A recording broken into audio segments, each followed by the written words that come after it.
Assalamualaikum warahmatullahi wabarakatuh. Berjumpa kembali dengan saya Andina Kesari. Hari ini saya masih membahas tentang teori akuntansi. Namun kali ini saya akan membawakan teori informasi asimetris.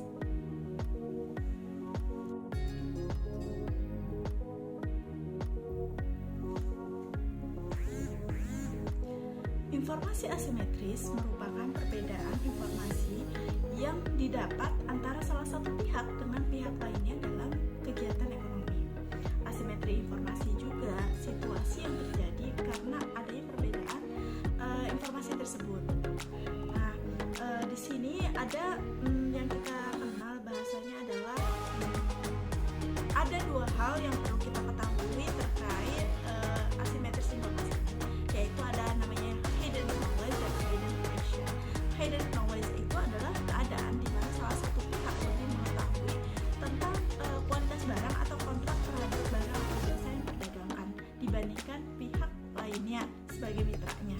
Nah, ada juga adverse selection muncul juga ketika misalnya terdapat barang dengan kualitas yang berbeda dijual dengan satu harga karena penjual tidak memiliki pengetahuan yang cukup untuk menentukan kualitas yang sebenarnya pada saat itu ia membeli. Akibatnya terlalu banyak produk yang berkualitas rendah dan terlalu sedikit produk yang berkualitas tinggi. Nah, akhirnya yang dijual di pasaran itu adalah barang-barang yang berkualitas rendah akan menggeser barang-barang yang berkualitas tinggi. Nah, lalu ada juga yang kita katakan market unraveling. Nah, informasi asimetris ini dapat menimbulkan kerugian dalam perdagangan.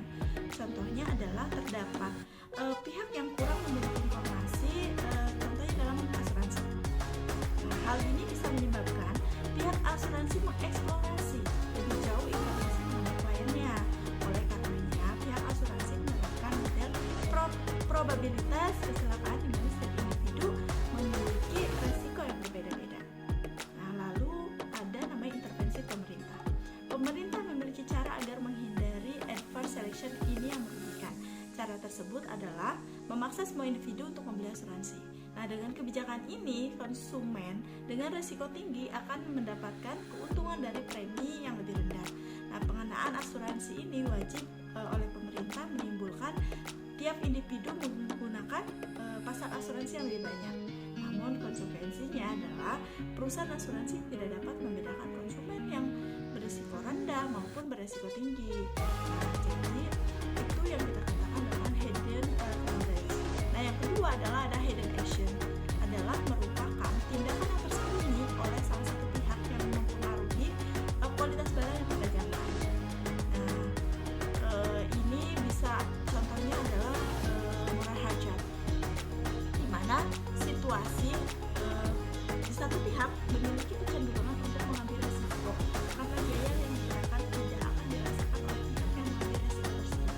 Nah, dengan kata lain, ini adalah kecenderungan untuk menjadi lebih berani mengambil risiko walaupun mengetahui biaya atau biaya potensial atau beban mengambil risiko tersebut akan ditanggung secara keseluruhan sebagian kepada orang lain. Nah, moral hazard ini terjadi di mana tindakan salah satu pihak dapat berubah sehingga merugikan pihak lain setelah transaksi keuangan itu terjadi. Nah, moral hazard ini bisa dilakukan siapa saja, bahkan oleh manajer ketika dia melakukan sebuah moral hazard terhadap agennya, misalnya dia melanggar kontrak. Nah, ini juga lalu ada tadi prinsip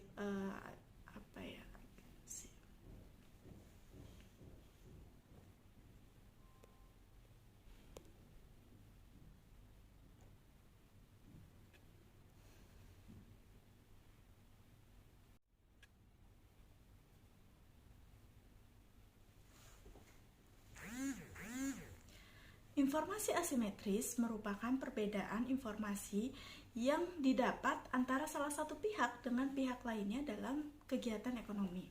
Asimetri informasi juga situasi yang terjadi karena adanya perbedaan informasi tersebut. Nah, di sini ada yang kita kenal bahasanya adalah ada dua hal yang perlu kita ketahui terkait asimetris informasi ini, yaitu ada namanya hidden knowledge dan hidden action. Hidden knowledge itu adalah keadaan di mana salah satu pihak lebih mengetahui tentang kualitas barang atau kontrak terhadap barang atau jasa yang diperdagangkan dibandingkan pihak lainnya sebagai mitranya. Nah, ada juga adverse selection muncul juga ketika misalnya terdapat barang dengan kualitas yang berbeda dijual dengan satu harga, karena penjual tidak memiliki pengetahuan yang cukup untuk menentukan kualitas yang sebenarnya pada saat itu ia membeli. Akibatnya, terlalu banyak produk yang berkualitas rendah dan terlalu sedikit produk yang berkualitas tinggi. Nah, akhirnya yang dijual di pasaran itu adalah barang-barang yang berkualitas rendah akan menggeser barang-barang yang berkualitas tinggi. Nah, lalu ada juga yang kita katakan market unraveling. Nah, informasi asimetris ini dapat menimbulkan kerugian dalam perdagangan. Contohnya adalah terdapat pihak yang kurang memiliki informasi, contohnya dalam asuransi. Nah, hal ini bisa menyebabkan pihak asuransi mengeksplorasi lebih jauh informasi mengenai kliennya. Oleh karenanya, pihak asuransi menerapkan model probabilitas kecelakaan di mana setiap individu memiliki resiko yang berbeda-beda. Nah, lalu ada namanya intervensi pemerintah. Pemerintah memiliki cara agar menghindari adverse selection ini yang merugikan. Cara tersebut adalah memaksa semua individu untuk membeli asuransi. Nah, dengan kebijakan ini, konsumen dengan risiko tinggi akan mendapatkan keuntungan dari premi yang lebih rendah. Nah, pengenaan asuransi ini wajib oleh pemerintah menimbulkan tiap individu menggunakan pasar asuransi yang lebih banyak. Namun konsekuensinya adalah perusahaan asuransi tidak dapat membedakan konsumen yang berisiko rendah maupun berisiko tinggi. Nah, jadi itu yang kita katakan dengan hidden knowledge. Nah, yang kedua adalah ada hidden action, adalah merupakan tindakan yang tersembunyi oleh salah satu pihak yang mempengaruhi kualitas barang yang diperdagangkan. Nah, ini bisa contohnya adalah moral hazard, di mana situasi di satu pihak memiliki kecenderungan untuk mengambil resiko karena biaya yang dikenakan tidak akan dirasakan oleh pihak yang mengambil resiko tersebut. Nah, dengan kata lain, ini adalah kecenderungan untuk menjadi lebih berani mengambil resiko walaupun mengetahui biaya atau biaya potensial atau beban mengambil resiko tersebut akan ditanggung secara keseluruhan atau sebagian kepada orang lain. Nah, moral hazard ini terjadi di mana tindakan salah satu pihak dapat berubah sehingga merugikan pihak lain setelah transaksi keuangan itu terjadi. Nah, moral hazard ini bisa dilakukan siapa saja, bahkan oleh manajer ketika dia melakukan sebuah moral hazard terhadap agennya, misalnya dia melanggar kontrak. Nah, ini juga lalu ada tadi prinsip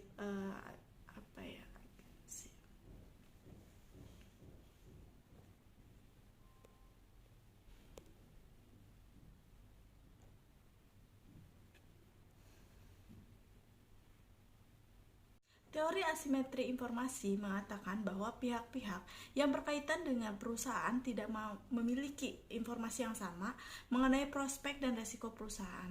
Pihak tertentu mempunyai informasi yang lebih baik dibandingkan pihak lainnya. Lalu, bagaimana sih bisa terbentuk adanya asimetri informasi? Nah, umumnya informasi asimetri terjadi jika penjual atau pihak penjual yang memiliki informasi yang lebih banyak tentang produk yang dibandingkan seorang pembeli. Meskipun kondisi sebaliknya mungkin juga bisa terjadi. Misalnya menyembunyikan hal-hal penting sebagai informasi untuk perusahaan untuk membeli sebuah produk tertentu misalnya. Nah, terdapat beberapa jenis dalam asimetri informasi ini. Di antaranya adalah sebagai berikut. Yang pertama adalah moral hazard. Nah ya, moral hazard ini adalah adanya sebuah jenis asimetri dalam sebuah informasi di mana pihak yang melakukan atau yang akan melakukan transaksi bisnis atau transaksi. Nah, itulah sedikit pemaparan tentang teori informasi asimetris.